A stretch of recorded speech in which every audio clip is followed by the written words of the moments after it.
Greetings and bienvenue, Midnight Crew. Thank you for returning to this broadcast, and welcome to new viewers joining us for the first time. If you like a video, then feel free to subscribe. A friendly hello. My post is too long and will be in multiple posts. Hello to everybody on this board. I want to start by introducing myself. I am currently behind a VPN and some things I will omit to protect my identity. But you may call me AJ, which is also an assumed name, but I want to give a face to my post. I am a normal human male, age 37. Many of you may think my post is a role play. It is not, but I would understand why you would think so. It is the internet, after all. If you believe my post or not, doesn't make a difference to me. So why am I making this post? I figured it would be fun to answer questions about the various knowledge I have and to interact with people that have common interests. A little about myself to start off with. From a very young age, I have been involved with what you would call the paranormal. Again, I am a human male born into an upper-middle-class family. My childhood was practically normal. My uncle, who is now deceased, was and is in many ways still my mentor. My uncle had various wealth and connections to people, places, and things that normal people would not have access to. He was viewed as an odd, secretive man by many. A lot of people would classify him as a tinfoil hat wearer. As a typical person might be, he cared about his reputation. So many people just thought he was a normal man with a normal life. He projected that to pretty much the masses to avoid ridicule and mostly from being an outcast. Those in the know about him knew him for his intelligence about otherworldly things and his connections to the occult and paranormal. He had no children of his own and never married, so he had taken me under his wing so that his knowledge would be passed down. As a group, we would end up traveling around the world. He'd often take me on trips and teach me things. As a child, this was very fun, but it was also a teaching experience. We didn't travel carefree. It was always with a purpose. We'd investigate hotspots for paranormal activity and meet contacts. Much like my uncle, and the reason I'm even on this board, is we would visit various paranormal internet forums and keep tabs on news stories and the like for verifiable stories, and follow up on those stories. Many things posted to paranormal forums, I'd say about 85% to 90% are fictitious, or have explanations to them that are not paranormal. 4chan being a major site in recent years is no exception, which is why I'm here in the first place. I come to this board quite often, but I have never really posted. I scour posts for verifiable sources and typically follow up on them. I can verify that this rule also applies to boards. I'd say 95% of things posted to this board are complete fluff. There's entertaining things here, but a lot of it is fictitious. My goal for this post is to discuss things with you and to gain more leads for me to follow up on. Plus, like my uncle before me, I can educate and enlighten some of you about our world and the paranormal things that surround us. More people investigating things can only lead to more discovery, and this is the perfect spot where it's anonymous, so the fear of being outcast is very low. My topic of discussion that I wanted to talk about today is otherworldly beings. I have met many in my life. I have met aliens and demons which do exist. I've lost you already, haven't I? Aliens and demons are basically the same. They are different from human beings in various ways, as you might expect. They have extra senses and can manipulate objects or energy around them. But they are pretty indistinguishable. Aliens, for example, are not the large, gray-headed, giant-eyed creatures shown in the media. A lot of times they look exactly like us. However, a lot of times they have deformities. A common identifiable characteristic is a misshapen eye, cross-eyed, or lazy eye. Another is a limb deformity, like a small arm, fingerless hand, or having maybe one or two fingers and the rest missing. Sure, humans are also born with these deformities too, but aliens have not perfected their process genetically and typically have these deformities. From my conversations with these aliens, they in fact able to manipulate their genetic code in order to create their appearance to blend in with human beings.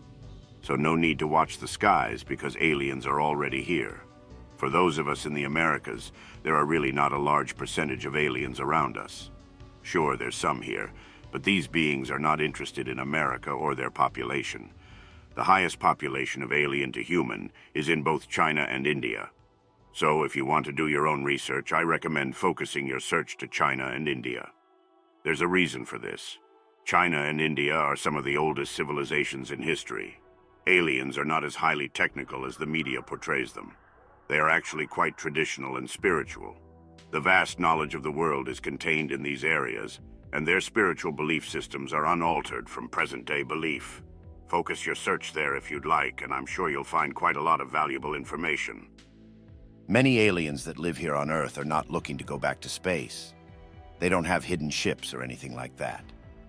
Many are just simply stuck here for the foreseeable future, with the objective of studying the world and history. They don't mean any harm and just want to observe humans. Demons, on the other hand, are not as traditional. Demons do walk among us, but they also are not as portrayed in the media. They are not devils or creatures of nightmares. They too look just like everyday humans. Spotting one is difficult because unlike aliens, they do not have any deformities. Many don't have even evil agendas. From my conversations, they don't even come from hell. Hell is just an abstract idea, same as heaven is to humans. Simply a story to explain what happens to us after they pass on from life.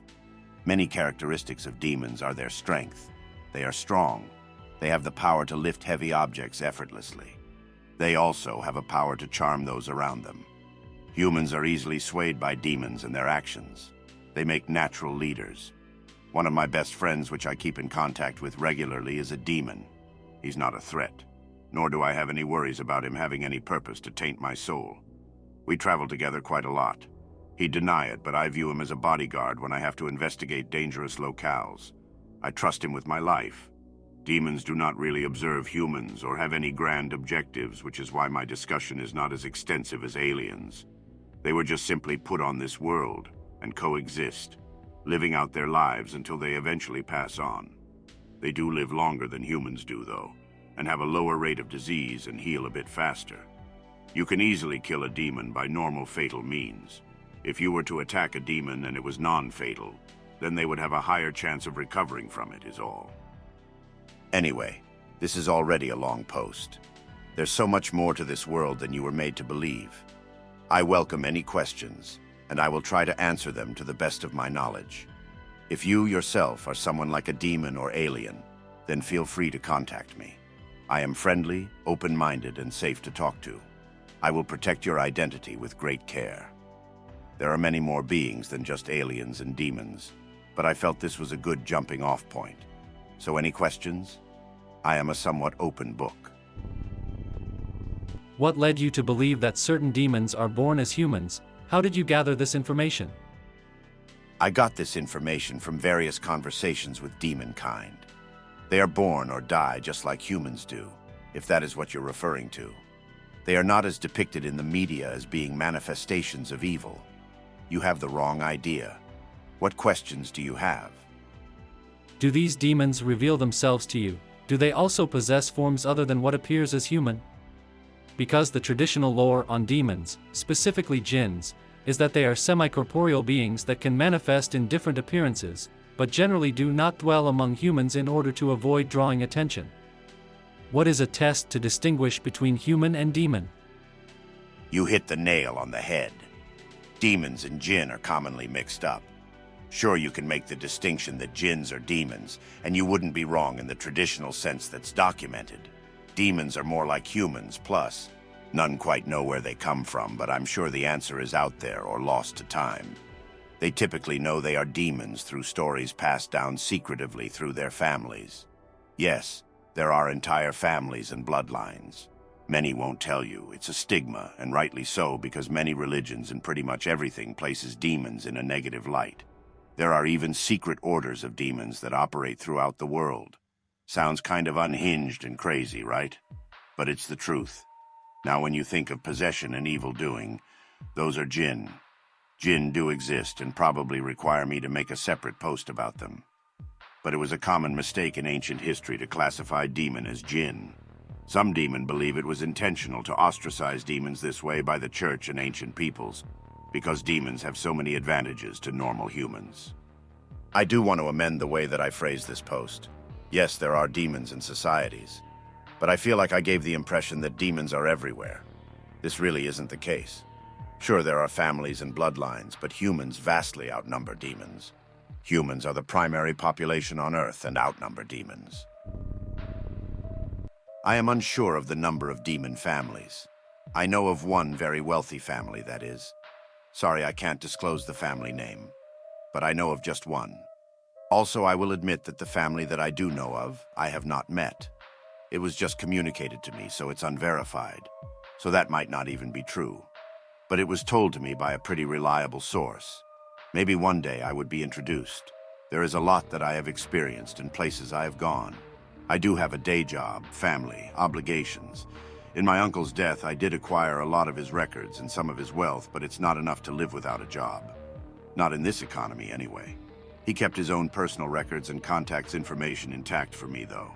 Luckily, in my profession, I get a lot of vacation time, but I won't make the trip unless I can verify the story or contact the right people. That's why I'm so active on paranormal internet forums. Sometimes there is a nugget of truth, and I try to reach out to those on the forums to verify things cross-referenced in my uncle's notes and the like. I've even made trips to places, and it was a complete bust. So while I know a lot and witnessed many paranormal things, there are still answers that I don't know and desperate to find out. I apologize for not being more clear. Desperate enough to do half an hour of daily work to open the third eye. Takes from a couple months to a couple years to open the eye, depending how motivated you are, if your fears resist, and other things. With good guidance, the process is faster, but simply meditating with the eye is enough. Prolonged third eye opening isn't a waste of time because you also learn other skills, like control over the mind, and give the body time to get used to energies. I find the paranormal researchers to be full of shit, running away from the paranormal instead of jumping in.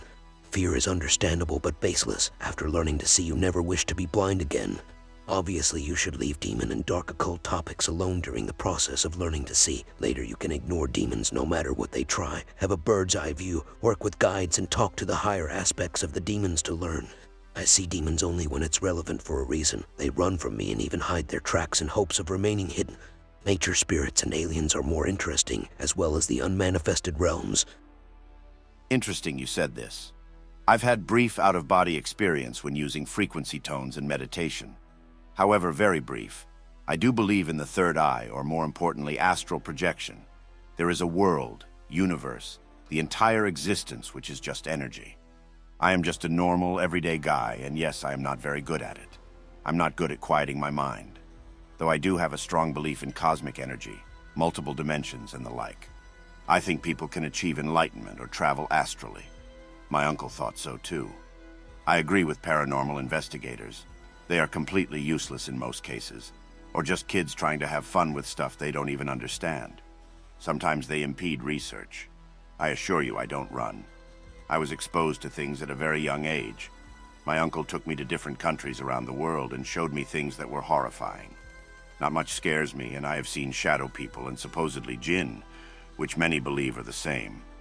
I have somewhat of a different theory. But if you have ever seen a shadow person, it's like indescribable. The emotion and feeling kind of breaks your brain. If you saw a manifestation of a demon, it most likely wasn't a demon. Can you expand further? I would like to hear more detail about what you saw or what ran from you. Honest intent and meditation opens the eye, but there are various methods you can use. Energy healers can help you. One method involves wetting your fingertip and gently touching the area just above the eyebrows in the center, creating a cool sensation around the third eye location. Next, imagine inhaling fresh energy through the spot, envisioning it as a hole that leads into the eye. Allow yourself to visualize a vibrant stream of purple energy flowing in, and feel free to use your imagination without hesitation. You can even picture a purple vortex effortlessly providing all the energy you require. Typically, sensations manifest quite quickly, often within a few hours of practicing or even on the first attempt. The most common initial symptoms include tingling sensations that may start slightly off-center and very mild headaches. That was ChatGPT improving what I wrote. One method is making a fingertip wet and touching slightly above eyebrows in the center, so you get a cool feeling spot around the third eye location. Then imagine breathing in fresh energy through that spot as if it's a hole going into the eye. Simply imagine a current of purple energy going in, and don't be shy with your imagination. You can imagine a purple vortex in front of you effortlessly supplying all the energy you need. Sensations usually start fast, within hours of practicing if not on the first try. Feeling tingling that can start off-center and very mild headache are the most common opening symptoms. With out-of-body experience, you need to handle large quantities of energies. All of this comes through the crown chakra, so work on that too. I see spirits every day, and removing demons is one of my callings. I don't find them interesting, hateful husks with eye-like intelligence. Lesser demons are simple parasites who have a few tricks in their tool belt. Meditation is key. However, I have read a few texts about the mind's eye. However, what I speak of is vastly different from what you describe. I'm speaking more of astral projection, which I am more familiar with. Separating your body's energy to join with greater energies of our existence. However, I do think I know what you mean by mind's eye. Humans, in fact, have a separate sense which is locked in their psyche. My uncle believed that eventually humans will evolve in a way that is always open, but that it would take generations to develop a new sense that humans will have. I don't know too much about it, if I'm being honest with you. This is a funny story. So I absolutely hate cryptids. But a few years back, I had the opportunity to travel to Chicago through a source that said that I could prove the fact that I could see the Mothman. This was maybe 2020 or 2021. I was highly skeptical, but in my line of business, sure. Why not? I had a place to stay. I even had a contact in the O'Hare airport that let me visit air traffic control, which at the time said they had seen the Mothman. Ha ha ha. When I got there, nobody had a consistent story. I interviewed a number of people that had claimed to see the Mothman.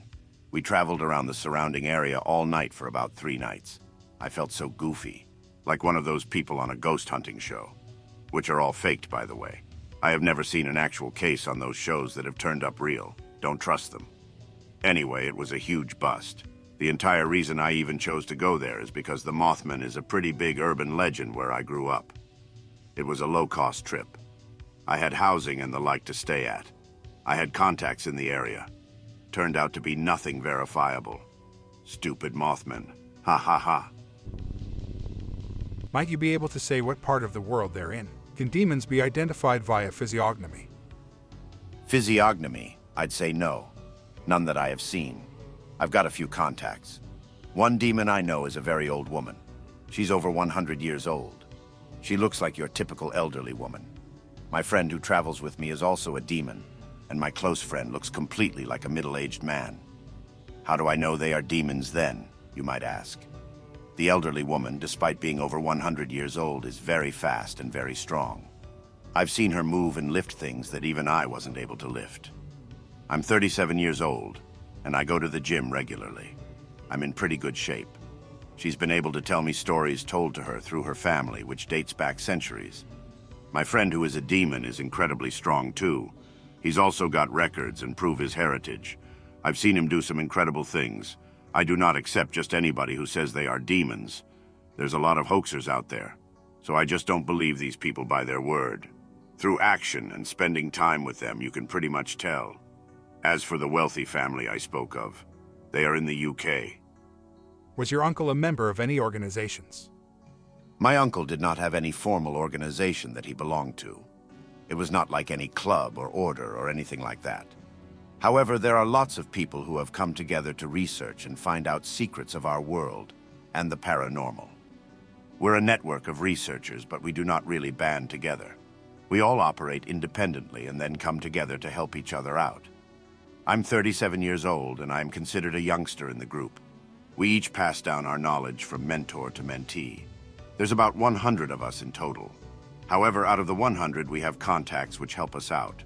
So it sprawls out like a supportive web. Like when I travel someplace, I rarely stay in a hotel, because somebody knows someone, and they will house us. We do this intentionally because we don't want a single person to be identified. If something was to happen to one of us, our information will go to a designee who continues the work. I guess it's like a secret club, but really it's just a bunch of record keepers. It's really not as exciting as it sounds. Although they would probably kill me if I leaked any names or locations specifically. I'm sure they probably wouldn't be too enthused about what I'm doing on 4chan, but I thought this would be a neat opportunity to talk to people and gather more research material, or motivate people to start creating records of their own. Ha ha ha. By the way, I have rarely ever posted on any board of 4chan. Is this captcha always this awful? Sadly, those types of organizations are useless outside of being a hobby, a person who can freely channel and gather more useful information than the 100 of you. Everything worth knowing is already in the books anyways.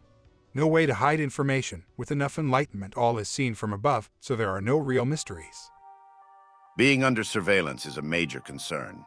We try to keep our heads down. Most of us from an outside view are just everyday Joes. We go to work, we have families, we live a normal life. There is one incident where a member has been contacted by the United States government, but nothing came of it. If I'm being monitored, I sure don't know about it. Me being on 4chan openly might cause some concern, though like I said, I'm behind VPN, and I have taken measures to protect my identity in doing this. However, this is very unusual to be posting so openly. We don't talk to anybody unless, say, for example, something pops up on a forum, and then we reach out to someone privately. My records are kept in a few fireproof safes. My digital copies of things are on a separate computer, which itself, if it houses any personal information or anything, I keep it encrypted. Most of the stuff we know the governments probably already know anyway. Since we're not sharing the information openly or spreading it, they wouldn't have to issue us gag orders or pay us off or anything like that anyway. Which is why my manner of speaking is so odd and takes me time to post replies. Well, this has been fun. Although I'm surprised more people wanted to know more about demons than anything else. I hope I was able to at least entertain you or maybe inspire some of you to get out there and do some research of your own. Keep records. Try new things. Be skeptical of things, but be open-minded at the right time. You don't have to have money or resources or anything like that to get started. Even if you live in a rural town or don't have means to travel, look into your local histories. Don't be afraid to talk to new people and hear their stories. You'll be surprised at the information you can gather. You never know what's hiding in the shadows. There's so much more than I would want to talk to you about, so maybe I'll come around again. If this thread is still open in the morning, maybe I'll reply to any other questions that come up. If I ever post again, I'll use the same moniker, AJ, to title my posts. But the hour is late, so I'm probably going to read and go to bed. Good night. Privacy is not just an illusion, it's a delusion. Things like privacy statements and permission to use cookies are little more than sophisticated propaganda. If you think for a moment the overlords cannot prepare a dossier on you within minutes that would make your mother faint and your father die of shame, you're living in fantasyland. You have no idea how much data they store on individuals, and not just credit card purchases, tracking data, telephone conversations, text messages, anything you ever posted on the internet. It's a devouring machine. Get in their way, and you will find out how much they know about you. It has been this way for a very long time. This is nothing new. And yes, they really can turn on your cell phone camera and microphone at will without lights, so long as the battery is attached. And VPN? I laugh when I think about VPN. There is no cryptographic protocol used on the internet that the overlords who brought all these technologies out in the first place cannot decipher. None. The only way to live with this level of privacy evasion is to accept the reality of it. Stop thinking you are ever alone. Out in the middle of nowhere with no electronics on you? Maybe. What is the practical difference between humans and demons then, besides slightly better strength and healing? They don't seem to have anything that would justify calling them demons, just humans with good genetics. If you or they don't know where they even come from, what makes you think they aren't humans? Demons don't have a body anymore. They crave the feeling of life. They need it. They can't stop. Tell them no. Nice try, OP Glowy, trying to defuse the Anons who are waking up to the truth. Aliens or creatures exist and live underground. They work with the elites. I do agree that they might look like humans or disguise themselves as such, and yes, they don't come from space because we live in a contained field, but your narrative to convince us they are harmless and friendly is disinfo. Here's the thing, you're both right. Except you haven't pulled back enough to realize the stage. Perspective is everything. The elite don't know anything and would sell their soul 1,000 times over because they don't value their spiritual self. Demons don't give a damn who is willing to trade their soul. But all you're doing is abusing yourself when dealing with them. I hope that you enjoyed tonight's broadcast. If you enjoyed tonight's story, then please subscribe to the channel as more green texts will appear daily. A new broadcast will appear when the clock strikes midnight Central Time.